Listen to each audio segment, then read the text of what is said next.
So I actually remember I was asked to play in Times Square for New Year's Eve at the Dick Clark stage. And a big opportunity. This was, it was 9 months after Hideaway had been released. So this was still 2015. And I remember I played the show and then 20 minutes later was at a hotel nearby using the Wi-Fi to turn in my application, my college application. Bad times, I don't wanna have bad. Do your friends, do they say Daya or Daya? Daya. Daya. Yeah. Okay, cool. Yeah. Daya. But like everyone in Stockholm says Daya. Daya. Yeah. Okay. Like everyone in Europe it just calls me Daya, so I'm like, that's fine. What's your time split between New York and LA? I'm still figuring it out. Okay. I just got a place there in December. So it's like, yeah, I'm like, how long can I last through the fall? I don't really know at this point, but I would love I mean, I grew up in Pittsburgh, so I'm like, East Coast falls are very familiar to me. But we'll see how much LA has taken that away from me. Yeah. How sensitive I am to the cold weather. Yeah. Is it your first kind of time spending like extended time in New York?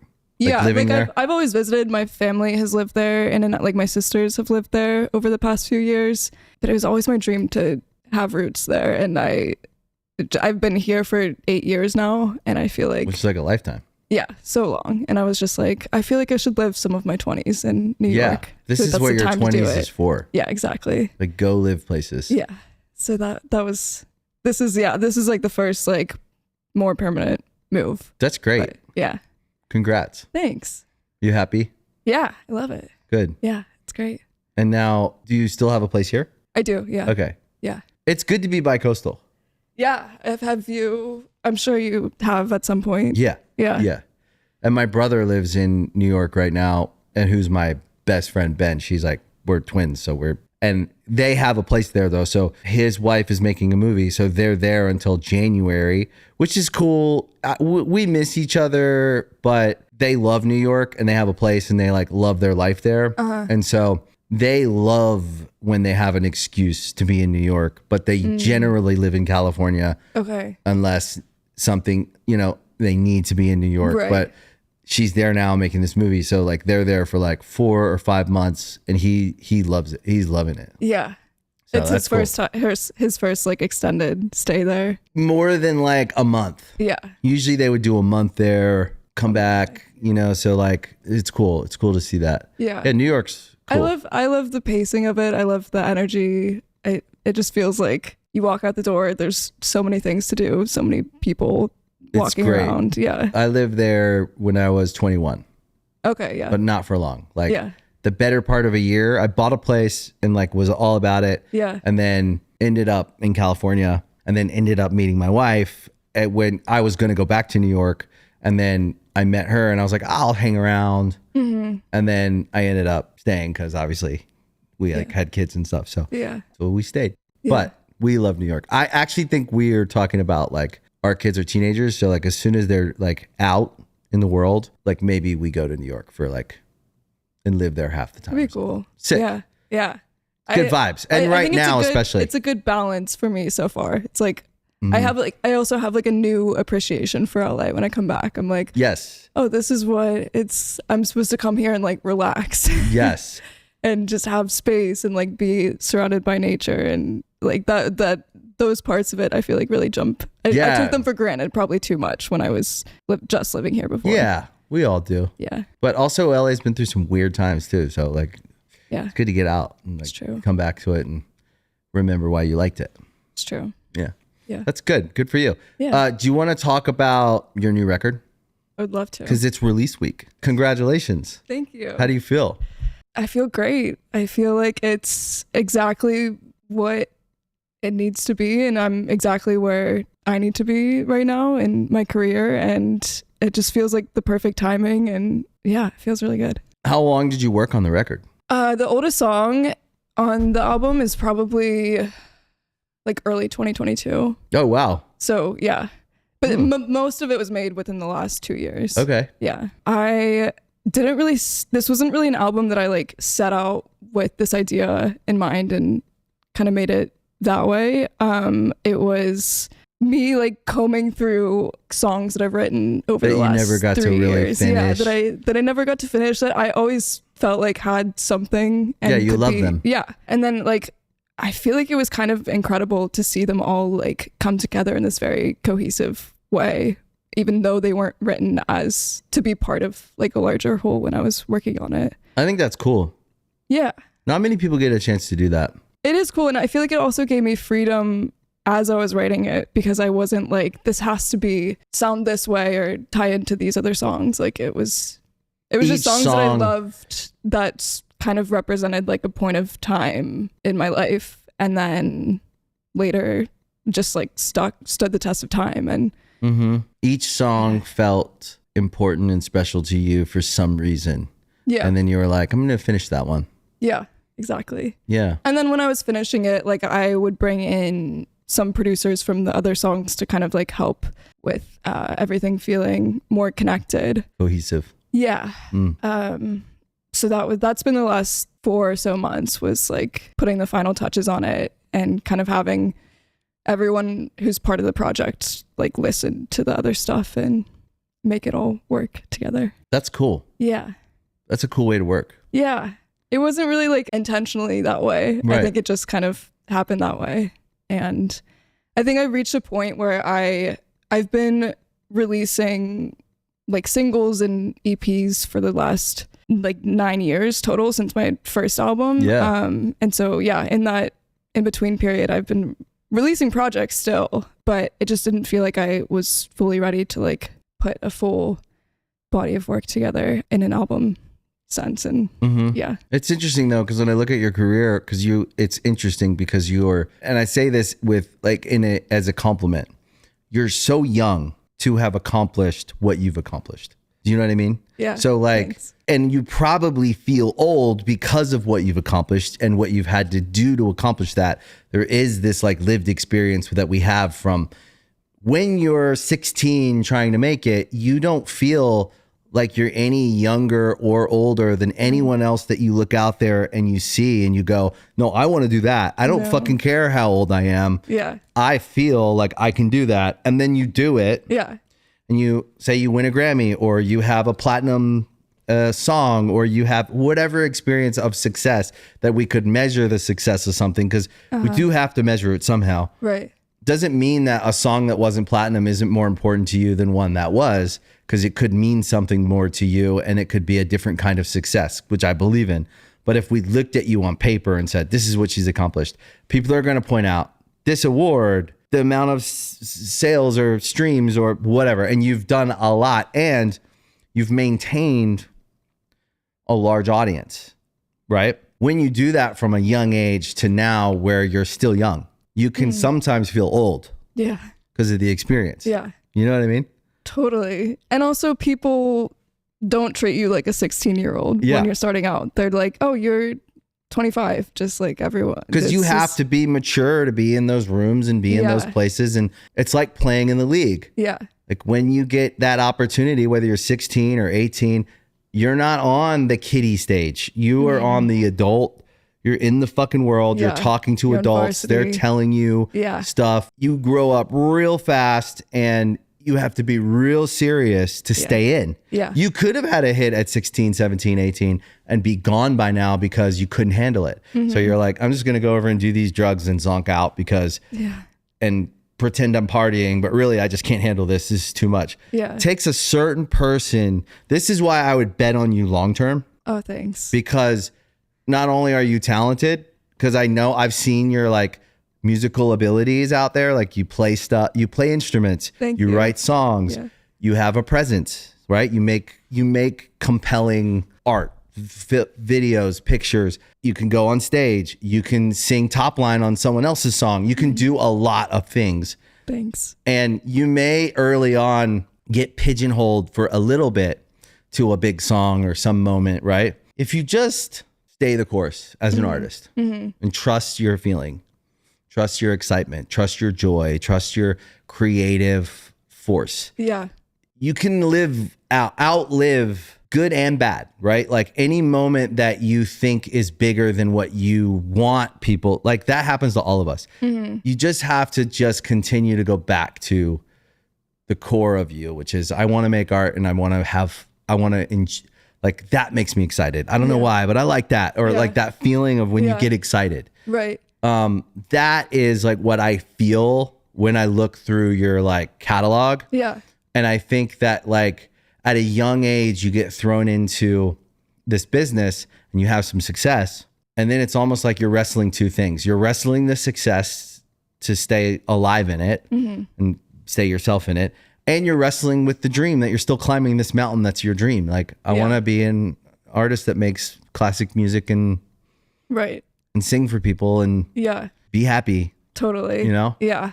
And that was, I think the reason this album worked out the way that it did, it was because it really took me a while to like let all of that other stuff go. And I think that's like, I was so young.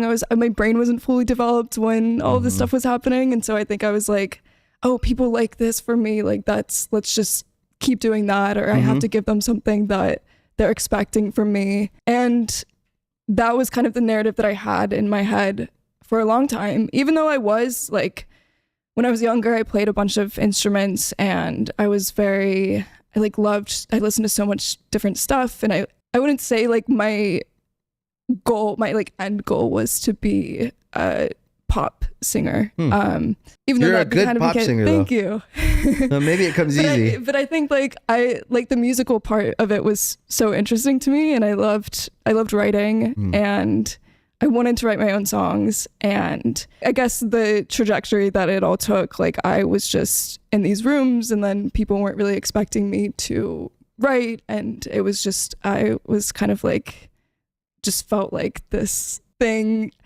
It can get away from you. And it's not a good or bad thing. Like I don't regret any of that. But I think it did take me a while to like go back into myself and find what really excites me in music and what I'm artistically and visually interested in, and kind of marry all these things. And I feel like for the first time, like feel really confident in the stuff that I'm making. It feels like it does take a lot of these elements of like pop and some of my earlier stuff, but it also incorporates like some weirdness and some just like artistic, just more exploration. I feel like I felt very free making a lot of this. So it's artistic freedom. Yeah, exactly. It's real. I see it. It's really interesting because I don't really do a lot of preparing for these conversations, but I like to try and get a sense of someone before I sit with them. And then I try to make sense of them when I sit with them, and then I see where those match up. And it's like something I just like to do. It's just, I enjoy that, right? And I was thinking about your career, and so to hear you say it makes so much sense, because I was thinking, okay, success at a young age is it can be a really bad thing, and it can be a really good thing. Generally, it can lead to a lot of bad experiences, I think, and that's just the nature of like, I had success at a young age too, not that quite that young, but like at 20, 21, my growth got stunted. And I'll tell you why. I was from a small town. I had no idea what fame meant, what it really meant, like forget about the idea of fame, but like the lived experience of it, and like what you have to manage when you're dealing with like success of any kind. Yeah. And there are different levels of like infamy, right? Or notoriety or attention. And then people's perception of what you're experiencing versus what you're experiencing. Then there's money, learning about how money works and how does money make me feel, and how do I relate to it? Then there's drugs and alcohol. How do I relate to drugs and alcohol? All these things that are suddenly put in front of you in this world of adults and people that have been doing it a long time, and they know everything and they're so important, and you're just you, and what do you know? And you're just in there from little wherever town America, and like these are the industry experts, and it's just this big bag. Yeah, totally. You get all of it. And it's important. You're like, oh my God, everything's important. Yeah. And more important than me. Yeah. Because I just kind of hit the lottery here. Right. But that's not true. No. You're talented. You work hard. You saw an opportunity, you tried, you saw a chance, you took it, and you're actually coming from an authentic, genuine place where people are trying to do what you do authentically. They're trying to recreate it when they're in these rooms. And like, you come in and you just spit out some fucking lyrics and some melodies, and they're like, genius. And because it is, because you're not thinking, is this a hit? Is this a that? Yeah. You're just being you, and you're painting, you know? It's hard. It's so hard to get back to that. Yeah, right? exactly. I feel like that's what everyone's trying to do, is just like get back to. That's what we actually try to do once we have a success, and everyone takes that success and makes it something else. Yeah. And then we're like suddenly tasked to chase it, but not by ourselves. It's like, we're not even the ones saying we should chase it. We have all the experts around there like, you should do another one like that. And you're like, well, I don't even know how I did that one. I just fucking did it. Exactly. Like TikTok's gonna love what it loves. Yeah.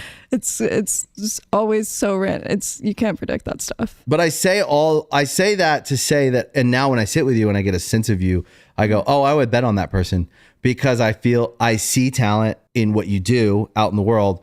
And then I sit with a person who's actually feels like grounded in what they're doing now, which is the most important thing you could be, is like, forget about the results. I like this record. This is how I made it. You're not bullshitting about how you made it. You're telling me exactly how you made it. And I go, oh, that makes sense. I actually wish I could do that. There's like probably about 30 songs I have out of hundreds that I always go back to and listen to. And I'm like, why do I fucking love that song so much? Right? No one will ever hear it. Yeah. And then I'm like, well, why are they not going to hear it? Because of me? They totally could. Yeah. Yeah. Also, like, they're not completely random and all over. Like, it does make sense to me. Like, feels like there's a theme and all this stuff. But maybe you were writing that album without knowing you were writing that album. Yeah. Maybe your subconscious artist was writing that album the whole time and was like, nope, we're going to put this aside. This is an album. And like, it came to your consciousness when it was time, when you were ready. Yeah. When like, I really truly believe our subconscious writes most of our good songs. Yeah. And like, it also guides us when we get a feeling like, or, ooh, you know, like we get good and bad feelings. Agree. And I think like the pressure of like, you need to make this, like, I feel like I faced a lot of that. Like, just, you have to put this song out at this time and whatever. Like, just all like, and you can't really put deadlines on these types of things. I mean, I think it's probably good. Like for me, I'm very much a perfectionist, and I like, or like I grew up that way. I feel like now I'm way less, but yeah, I think it's always just, it puts so much more weight into and then you just start overthinking it, and it's just like not helpful to the creative process. So I'm lucky that I was completely without restraints or anything. I was just like, yeah, I think that's like my subconscious just came, like that was the only way that it was gonna happen, really. I feel like that. Yeah. I think that's really cool. Yeah. I also think that you've been, and all things being what they are, and again, this is a compliment to everyone, you've been lending your artistic special sauce, right? Your sauce. We all have our own to other people's brands. Mm-hmm. And if you don't think that that has affected and made their brands better, more credible, more interesting, more fun to interact with, that you have to take some credit, as well as them taking some credit in helping you develop your confidence, develop your craft, develop your audience, all the things we develop as artists. Like there's a mutual experience there. There is this idea that like we all win together, we succeed together, and if you do well, that is good for me. Yeah. Some people choose to see it a different way, like but it's not the truth. The truth is like every time an artist wins, another fucking angel gets their wings, right? Like every time a new artist breaks out and becomes solidified and has a life and has a career and has a platform and can make more art, the world is a better place. I believe that. That's why I'm in the business of trying anyways to help artists get there, because I love the story. I love this is where I'm from and this is how I did it. Because most of us, we didn't have an uncle in the business, and it's okay if we did. Like, I hope one of my nephews is like, I want to be in the music business. I'll be so happy. But most of us didn't have that. So we navigated these weird winding roads and we were just trying to make it. And at the time, we would have done anything. Right. I would have gone on when I was 16, 17 and I was with my band. I was trying to make it. I think if like American Idol called, I'd go on there. If they called, I'd go on there. Yeah. I would have just done anything to make it because I wanted it so bad. Yeah. You guys spent some time like going to radio and like that's kind of how you guys got started too, right? Yeah, we were like doing everything. We had early on did like MTV stuff.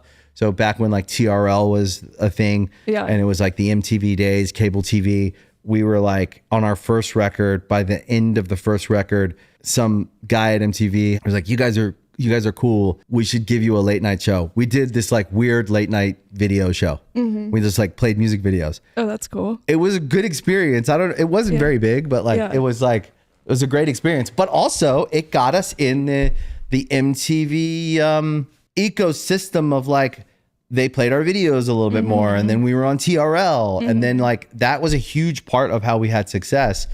And that was just our story. It wasn't a corporate strategy thing. Yeah, it was just like we literally person to person, we would go everywhere, we'd meet everyone. We were like, you know. Totally. I loved that. Because that really like I feel like my path was very similar when I first started. Yeah.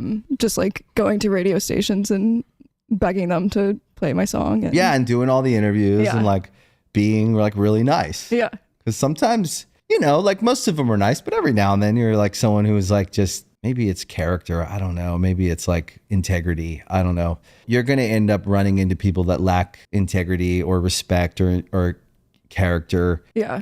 You know, I think it's also like you're eating shit a little bit. Yeah. The station, like I had to like really earn my spot. I was doing like the lounges and like the it's hard radio winner stuff and where it's like 15 people in a room and it's hard. I was just singing to track and I had never really performed like without an instrument before. And so it was just like. And that was someone else's idea, I'm sure, because it's cheaper and it's. Oh, yeah. And I was like doing my own hair and makeup. I never did that before. Like all of this stuff. It was very DIY. My mom was like driving me around to all of these stations. Wow. But I think it honestly made me a better performer. Just Makes you having tougher. to do that. Yeah. Totally. Because when you're eating shit like that. Because that's really what it is sometimes. Yeah. It's not to say that some of those stations didn't give you an opportunity and didn't support you, because they did. And some of them probably didn't. Yeah. Some of them probably didn't even think twice. And there's a little bit of everything. And I don't even look at anyone as, I'm not saying this to say any of them are bad. Like everyone's just being what they are. But when you're going and trying to make it, and you're showing up to that radio lounge and you're playing for those 20 people and you can feel when people care and you can feel when they don't. You're eating shit. Yeah. Yeah. And you just tough. Get up every day. It's a tough crowd. Yeah. But you could have quit. Yeah. You could have said like, but I'll tell you what I think. I think that you love music. And I think you love singing. That's true. And I think you love that more than you hate being uncomfortable. Yeah. That's a great assessment. Pretty simple. Yeah. Yeah. I mean, I was just like, this is what I have to do. So I'm going to do it. And to me, it was more interesting than like being in class in high school. So I was like, I'll take it. Did you like homeschool? I took my senior year online. Oh, wow. Yeah. That's cool. Yeah. Somehow they let me do that. And I was still able to graduate and everything. So. And your mom was really supportive? So supportive. Yeah. She was like, yeah, if I didn't have her, none of this would have happened. She was really That's really cool. Yeah, she was awesome. And she's always like, she's a great business person. That's great. Yeah, she was always looking out for me. So she's helped you manage things. Totally. That's great. Yeah. That's really nice. Yeah. I had sisters that I come from a big family. I have 4 sisters. And so 3 of them were. 5 of you. Yeah. Wow. So 3 of them were at home at the time. So it was like really a sacrifice for her to be touring with, because we basically did that for like 7 months straight, just toured the US. Yeah. For radio stations, it's like hardcore. over and over again. Yeah. It's really hardcore, those promo tours. Yeah. And it's not like it's paying you. It doesn't pay you. No. So you're not out there making like money. You're spending money to be out there. And you're risking, you're actually risking a lot. Yeah. At the time, that's everything that you have. Yeah, no, it really was. Yeah, I thought it was exciting, but also stressful, and also like really, it was really hard for me to like adapt to that lifestyle. But then I mean, yeah, we made it work. Was that on your first record? So I released my first single, Hideaway, when I was in high school, when I was 16. So it was April of 2015. And then kind of after that, it was just meant to be like, I had written it at this writing camp, and it was just like, this guy who was in radio is interested, wants to be my manager, wants to also be my label. Okay. I met him through this songwriter who worked with me on the song. And so that just kind of the pieces just like randomly were falling into place. And so I was like, okay, I'll release this and put it out and on stream, like, cause I'd never released anything before, and see how it goes. And then we did that. And then it just, some like smaller town stations, cause he would pitch it, the guy who worked in radio, and he was like a radio promo guy. Yeah. He would pitch it, and some like smaller stations would pick it up. And then at that point we were like, okay, this is kind of cool. Like people are hearing this song and exciting, thinking that there's something to it. So, and then probably like a few months after that was when my mom and I were like, okay, we should try to take a shot at this. Yeah. Get organized. Yeah. And really get after this. Yeah. What would you say was the moment where things tipped and broke in the favor of like, oh, I think I'm going to do this. I think this is working out. I'm going full time with this. This is breaking in the direction we needed to break. The momentum starting. Yeah, there were a few moments like that. I think I was kind of like always still like, maybe I'll go to college and maybe I'll do something. I mean, I loved music, and that was my dream. I always wanted to do it full time. But I think just like the logical side of me was like, worst case, this doesn't work out. So I actually remember I was asked to play in Times Square for New Year's Eve at the Dick Clark stage. And a big opportunity. This was, it was 9 months after Hideaway had been released. So this was still 2015. And I remember I played the show, and then 20 minutes later was at a hotel nearby using the Wi-Fi to turn in my application, my college application. Okay. Which college? To NYU. Okay. Did you get in? I did. Okay. Yeah, wow. I deferred, but yeah. Impressive. But no, that was kind of like the double life I was still living at that point. I'm very glad I didn't go. You could always go back. Guess so. Yeah. I always thought maybe I could go to college. I still haven't, but it's there. Yeah, it's always going to be there. More education. Yeah. You've learned a lot in the last 10 years, though. I'll tell you that. Yeah, I wouldn't trade that in for anything. Well, I think it's important to actually call it out, though, and like recognize, and I wish someone would have with me at an earlier age, because I think I started to kind of understand what I was really doing in my 30s, you know? So my 20s was largely unconscious. And just trying to survive and go. You know, I was so afraid of like losing it and not having this like dream that I, wanted to achieve so bad. But I didn't realize that actually you don't lose it. You make moves towards success, or you make moves away.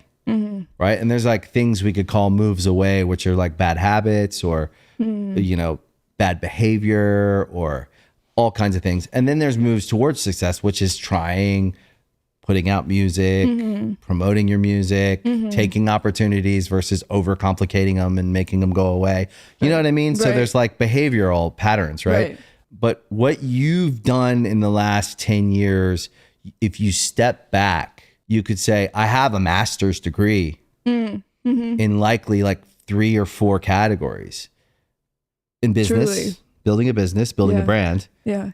In marketing and promotion. There's these categories that truly. If you really looked at it from like an intellectual place, you could say like, I actually have the hours and the experience and more than someone with a master's from Harvard Business School, which again, when I think of the best business school, if I could think of one, I go, I'm probably like Harvard maybe. Yeah. And then I go like, but someone who's gotten a master's there in business, have they done what I've done? Yeah. And it's all about the experience. it is. Yeah. And even like songwriting too. Like I was in the room with like some of the best pop songwriters at the time, like 6 years ago or 7 years ago. And that was like a huge masterclass in songwriting and like also just trying ideas and then getting some of them getting rejected and some of them sticking, like just like, and I seeing think you really what have works to do it and how people work and how the session got put together. And that's another thing. Like if you think about it at 26, are you 26? I am, yeah. Okay. 26, you could go teach a class at USC on songwriting if you wanted, and you'd be probably more competent and experienced than likely whoever's teaching that class. I mean, I don't know who's teaching that class, but like there's a good chance that your resume is pretty stacked. Yeah, it's a cool thing that I have gained all of this through literally just like being myself and also like living out my dream. Like it's so cool. I feel so lucky. Yeah. Well, there's a little luck, but I think hard work and optimism and trying really hard is the key. And I think what you see the difference between someone like you and someone who hasn't made it, there is a difference in the amount of times you're willing to be rejected, the amount of times you're willing to fail, the amount of times you're willing to be optimistic and go, yeah, I don't know, like it's not the result I wanted, but I got to keep trying. And then also being able to go to an opportunity, right? So-and-so calls and they're like, we have this song, we want you to sing on it, and you sing on it and you don't get in your own way. Yeah. Because I see that a lot sometimes where there's an artist and they have an opportunity and it's something like anxiety maybe or something, or maybe it's like trauma from some bad musical relationship or maybe it's like a bad manager or a bad label person. There are some bad actors obviously in the business that we've all dealt with. There's also a ton of good people and building a good team takes time. You're just like finding your people, but that trauma can also like stunt people's ability to like see an opportunity and just do it. Don't get in your own way. Don't overcomplicate it. Don't be a bad time. Yeah, that's a really good point. Do you know what I mean? Yeah, that was, Takes good instincts though for that. Yeah. And that's something that I think anyone is going to make assumptions and build narratives and what like, I feel like that's like a natural thing for us to do. And I definitely would get like caught up in that. And I think it's hard. Yeah. It's hard not to. And you want to like, just say, oh, I don't know, just the industry as a whole. Like, yeah, like I think there were definitely points where I was like, do I even like want to do this anymore? Just because of people that I'd met and experiences that I'd had. But I actually think that makes me think that you're sane. Yeah. Thanks. Because like I feel the same way. Yeah. And you probably, At the end of the day, I go, no, still love music. Yeah. And still worth any pain that's still worth it. That I have to go through every now and then. But also as I get older, just take my emotion out of it sometimes and go like, this feels right for me. That doesn't feel right for me. It's not personal. So a no can feel like a yes. I can tell someone like, I love you. This right now, this isn't for me, but I really feel like there's something we could do in the future or whatever. And because a no doesn't have to feel like a fuck you. It can feel like this just isn't me right now. And like when we learn how to navigate that way without the emotion, without all the like extra, I think we can navigate a career a little. It took me a long time to learn it because I was the same. I was like beat up by a couple things. And what do you mean by that? You know, and I also started like your identity is so tied to like your work. So I feel like it's different from other jobs where you can just be like have distance from it naturally. I think you're just like you do take like I took so many things so personally, which in hindsight like it wasn't really about me all the time. So on the other side of a decade, how do you feel? I feel good. I feel like I am in the best place with like, especially with the people that I work with. Like, I just feel like there has been so much creative freedom and I just feel like, I just feel great. And it feels like it's all coming very naturally, which is like the thing that I was, I think, working towards for so long. And now that it's here, it's just like, that's awesome. This is what it feels like. That's great. I think that's how it should feel. Yeah. Yeah. It's great. I mean, I'm working a lot. I've been traveling like more than I have in like the last few years this year, doing shows and finishing up the album. And I've been writing a lot of it in Stockholm, actually. That's cool. Yeah. I really just have found like my people there. So, who do you like over there? Someone you're working with? Robin Stjernberg. He did a lot of the album. He actually like came in and after the fact and kind of like, yeah, he's a little bit of a finisher. Yeah, he's a little bit of a finisher. So he's been great.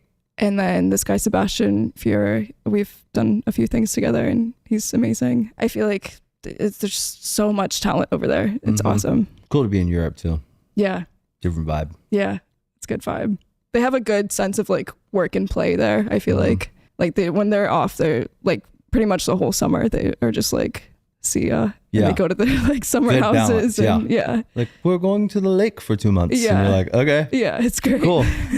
I don't know what that like, couldn't be America, but yeah, it's kind of amazing. Yeah. That's probably why they're so prolific. They shut off and then they come back and they're charged up. Totally.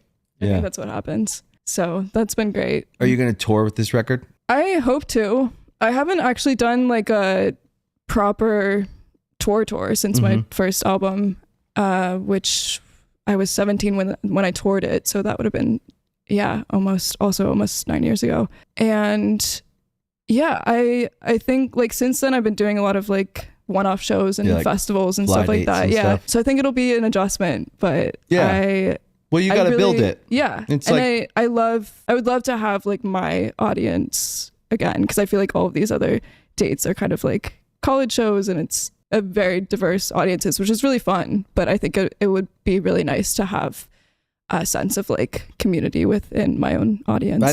I know exactly what you're saying. I think it's really important. What I would do, because here's the thing, you have put so much time, effort, energy into recording and releasing music, and now you have this record. The touring part, because you haven't spent as much time building it, you have to kind of look at that as like another startup. And the first part of it will feel really hard. But once you do it, even if you go out and you're like, I don't even know how many tickets I sell, right? Like you have to find out. So that first time around, I would just encourage you to give yourself the room to like be frustrated and figure out like, okay, where are we at even with touring? And then once you do that though, and you establish that base, it gets easier because you're stacking on and you're really like, you're seeing like, oh, in this city I do, because you might go and in one city you're doing this many thousand, and in this city you're like, I'm only doing 500 tickets. Why is that? Well, you find out why, but you have to go do it. Yeah. And if you just embrace the process and you make it less tied up in the overall success, right, it'll happen fast.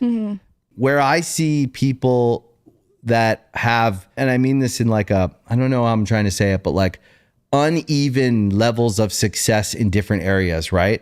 Where like they have this huge recording career, but they didn't write anything. And so their publishing and their writing career isn't what they want it to be, but that's because they didn't spend the time and the hours in the studio, but they can. But it's almost like you're not starting from the same place that someone who is just starting to tour is. You're not. You're starting in a place with an incredible career, but touring is the one last missing piece, right? Yeah. So that's going to feel like you're breaking ground. Yeah, exactly. And as long as you just are open and you wrap your head around that with optimism, you're going to do it fast. If you get in there and you wrestle with it, you might slow yourself down because you're too frustrated with what you want versus what exists. That's a great point. Yeah. You know, because I've been touring for 30 years and touring is something that we've always done here. Like it's a specialty of ours, but that's just because we grew up in it. And where we see people sometimes get in their own way is when they want what they don't have, but they don't realize in order to get it, all they have to do is step forward and not judge too harshly. Yeah. Just put the time in. The varying ticket sales and like and just embrace it. Yeah. And you'll have a good time doing it and you'll be surprised by the results probably. Yeah. Like you'll have favorite cities because some song popped off there and the tickets were really exciting because they flew and Yeah. that's a great night. Yeah. I'm excited. I think it is going to be like kind I'm of going excited back for to you the to early go on the stages touring of- journey. Yeah. What's your favorite city? I have probably like a list Uh-huh. and it would be like countries maybe. I would say like top of my list, Brazil. Amazing. I've always wanted to play there. Like incredible shows. Yeah. Energy, can't I feel explain like the crowds it. are just nuts. And then Argentina, Chile, South America is amazing. And when you go, if you give them love, if you go and you're plugged in and it's not, who cares how many tickets sold? If you just pour your heart out, Yeah. you go back and it's 10 times bigger because there's something about the people there and the culture there. Like they want to connect Yeah. with the music. Amazing. So I would say that. And then the UK is amazing, like amazing shows. Yeah. Just people who love music and will stay with you for decades. Australia, we've Yeah. always like I love killed Australia. amazing Crowds. shows. Same, like if you go to Australia and you're not just grabbing a check. If you go and you just like you give it your all, those are the places I feel like we were born to play. Because for us, money was an amazing thing because we didn't have it, but it wasn't why we were doing it when we wrote the song. We wanted someone to like believe in us. And there was something about like someone when you go to these certain places, you can feel they believe in you. Like you feel like someone's like saying you can do it. That's awesome. And Yeah. like, that's what I always struggled with was like, can I do this? Should I even be here? Yeah. Like they look so Yeah. much cooler than me or, Totally. you know what I mean? Yeah. I mean, it is like a hard thing to gauge also when you're just like, I have been like releasing stuff and not really seeing the real life impact. There's of nothing that better. stuff. Yeah. When you like hear people singing with you, Yeah. it's unbelievable. Yeah, That's still I my love favorite that. feeling in the world. And also meeting them, like you do meet and greets and you're out in the city or wherever and you meet people and they share stories. And I found that those stories were always a part of the next thing we did. Like people would share with me and I would bring that back with me. And then somehow it would make its way into like the music and the songs. Oh, it's amazing. It's pretty cool. Yeah. It is this like reciprocal Yeah. relationship. Yeah. Yeah. I love that. That's awesome. I'm excited for you. Thanks. The record, the tour when it happens. Yeah. When It's it got happens. a tour. Yeah. Well, I'll have to let you know. Yeah. If I, Would you open for someone first or would you just go do your own tour and then? yeah, I would love to open for someone if it's right. Like Right. I love, Right vibe. yeah. It's awesome to like tap into someone else's audience and feel the support from that. Are there any live shows you've seen like in the last year or two that you really loved? Yeah, I feel like this has been a big year for me just going as a fan to concerts, which has been really fun. I saw Catriel y Paco Amoroso. I don't know if that's how you say their names. They're from Argentina. And I feel like that it resonates what you were saying about those crowds because I went in New York and it just seemed like there was a very big South American presence there. And it was just like such a fun energy. It was like one of the best. It was just like a show where I just like forgot where I was like able to be very present. And there's such good performers, like such good musicians and have a great live band. And yeah, that they like really blew me away. That's cool. Maybe you should start in South America. Yeah, maybe. Yeah, I've start never, touring. that's the one, because I've done some stuff in Europe, done Australia, Asia, which Asia's I cool love too. touring Asia. Yeah, Yeah, it's so fun. it's And fun. everywhere is so different there too. It has Indonesia's such a crazy. different personality. Those shows Indonesia are is really crazy. fun. Yeah. Yeah. Philippines too. Those would actually go on my top 10. Indonesia and the Philippines, both the shows are wild. Yeah. People go nuts. Yeah. Philippines was one of my favorite shows for sure. But yeah, South America I haven't done yet. So I'd love to do that. But yeah, I love opening. I opened for Cyndi Lauper Oh, on that's her cool. like return tour for Girls Just Want to Have Fun this past year. And that was like so much fun. And she's just such a force and such an amazing presence. Like just the fact that she is like putting on the show that she is now, and people are still showing up dressed like her, like 30 years ago, from when she was releasing in the 80s. Yeah. 50 years ago. It's crazy to think about that. Yeah. It's so cool. It's so cool to see her like legacy in that way, and just how long she has been a part of these people's lives. And she's such an awesome person. She's so funny. So those shows were really, we played the Intuit Dome in LA, which was awesome. And then she invited me up on stage for Girls Just Want to Have Fun. That's cool. For the finale moment, which was really fun. Where would you say you interact with your fans the most? Like online? Like Instagram or TikTok or what? I would say Instagram probably. Maybe a little bit of TikTok. I'm not always on social media. Yeah. I mean, your social media is cool though. Thanks. The stuff you put out is cool. Yeah. It feels authentic. It doesn't feel like, I don't know, like I'm not even judging anyone, but sometimes I see people that I get it. We're all trying to figure out, we know we have to do it. I'm included. I'm trying to figure out like, who am I? Yeah. I want to keep up as much as I can, but so it's tough. I see people that I go, oh, they seem like they have a pretty easy time with it. Yeah. You seem to like know what you do on social and you do it well. Yeah. So that's cool. I like it. I mean, I like that it connects me with people it from feels like. all around the world. And it feels like a fun way to like, as an extension of the art that I make and the visuals that I make, like it feels like a fun way to connect in that way. I think it's like, I don't personally love to like spend a ton of my time on social media, but I do really see like how amazing it is when it is great. Like, yeah, like we have to find the way that we do it, so that, because when someone hears your song or they hear your name or they go to your Instagram page or your TikTok and they look you up, and then that's how they go, oh, okay. Yeah. Oh, I got a pretty good idea, you know, without great for that. bending over backwards and tying yourself into a pretzel to try and make everybody happy and keep up with every trend and do everything. Yeah. I get that from you. I actually think that's a really sane way to live. Yeah. I do. Yeah. It's just like, I think it's like, it's a great tool. It's great that we have it. I also like, when I started, like you guys, I was just going up to places and like these radio stations and stuff. And I was just like, there wasn't really the social media aspect of it wasn't as important. And I didn't even have like social media in high school. Like my friends made like a joke Instagram for me. And so I was like, it was fully new for me to get into the world of it. But it's a great tool. That's good for your sanity. Yeah. Yeah. Thanks for coming on.